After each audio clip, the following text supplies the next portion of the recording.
Cook book recipe ബുക്കിൻ്റെ പുതിയൊരു വീഡിയോയിലേക്ക് സ്വാഗതം. ഇന്നത്തെ വീഡിയോയിൽ ഞാൻ ഉൾപ്പെടുത്തിയിട്ടുള്ളത് 2 ചായകളുടെ റെസിപ്പിയാണ്. ആദ്യത്തേത് ഫിൽറ്റർ കോഫി, രണ്ടാമത്തേത് മസാല ചായ. അപ്പോൾ നമുക്ക് വീഡിയോയിലേക്ക് പോകാം.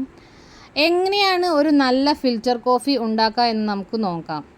ആവശ്യമായ സാധനങ്ങൾ: കോഫി ബീൻസ്, സ്റ്റീൽ ടംബ്ലർ, പഞ്ചസാര, പാൽ, വെള്ളം.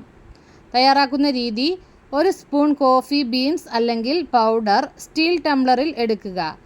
അതിലേക്ക് കുറച്ച് ചൂടുവെള്ളം ഒഴിക്കുക. നന്നായി മിക്സ് ചെയ്ത് തിളപ്പിച്ച പാലിലേക്ക് ചേർക്കുക. പഞ്ചസാര ആവശ്യത്തിന് ചേർത്ത് നന്നായി ഇളക്കി യോജിപ്പിക്കുക. കോഫിയിൽ അടങ്ങിയിരിക്കുന്ന കഫീൻ ഒരു ലഹരി വസ്തു ആണെന്നാണ് ഗവേഷകരുടെ പക്ഷം. പ്രമേഹനില കൂടാനും രക്തസമ്മർദ്ദം കൂടുന്നതിനും കോഫി കാരണമാകുന്നുവെന്നാണ് പുതിയ കണ്ടെത്തലുകൾ. എന്നിരുന്നാലും കോഫി എന്നും എല്ലാവരുടെയും ഒരു ഇടവേള പാനീയമായിരിക്കുന്നു. അടുത്ത റെസിപ്പി മസാല ചായയാണ്. ചുമയിൽ നിന്നും സ്വാഭാവികമായി രക്ഷ നേടാനുള്ള മികച്ച വഴികളിൽ ഒന്നാണ് ചൂടുള്ള മസാല ചായ 1 കപ്പ് കുടിക്കുക എന്നത്. ഇതിലേക്ക് ആവശ്യമായ സാധനങ്ങൾ: 1/2 ടീസ്പൂൺ ഇഞ്ചിപ്പൊടി, 1 നുള്ള് കറുവപ്പട്ട, കുറച്ച് ഗ്രാമ്പൂ എന്നിവ. ഇനി നല്ല അസൽ മസാല ചായ ഉണ്ടാക്കുന്നത് എങ്ങനെയെന്ന് നോക്കാം.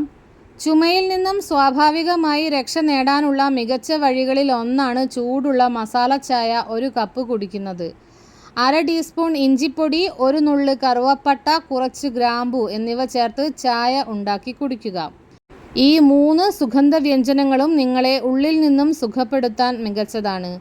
ചൂട് നൽകുന്ന ഈ സുഗന്ധവ്യഞ്ജനങ്ങൾ ശ്വാസകോശത്തിൽ നിറഞ്ഞ കഫം സാവധാനം നീക്കം ചെയ്യുകയും മൂക്കൊലിപ്പ് നിർത്താൻ സഹായിക്കുകയും ചെയ്യും. അപ്പോൾ ഈ ഒരു ചായ തയ്യാറാക്കാനായി 1/2 ടീസ്പൂൺ ഇഞ്ചിപ്പൊടി, 1 നുള്ള് കറുവപ്പട്ട, കുറച്ച് ഗ്രാമ്പൂ എന്നിവ നന്നായി വെള്ളത്തിൽ തിളപ്പിച്ചെടുത്തതിന് ശേഷം സാധാരണ ചായ ഉണ്ടാക്കുന്ന രീതിയിൽ തന്നെ ഉണ്ടാക്കിയെടുക്കാം. പാല് വേണമെന്നുള്ളവർക്ക് പാല് ചേർക്കാം. അങ്ങനെ 8 തരം ചായകളുടെ റെസിപ്പീസ് ഞാൻ അപ്ലോഡ് ചെയ്തിട്ടുണ്ട്. മുൻപ് അപ്ലോഡ് ചെയ്തിട്ടുള്ള വീഡിയോസിൻ്റെ ലിങ്ക് ഞാൻ ഡിസ്ക്രിപ്ഷൻ ബോക്സിൽ കൊടുക്കുന്നതായിരിക്കും. ആവശ്യമുള്ളവർ അല്ലെങ്കിൽ കയറി വീഡിയോ കാണുക, ട്രൈ ചെയ്ത് നോക്കുക. പുതിയൊരു വീഡിയോയുമായി വീണ്ടും വരാം. അതുവരേക്കും ബായ്.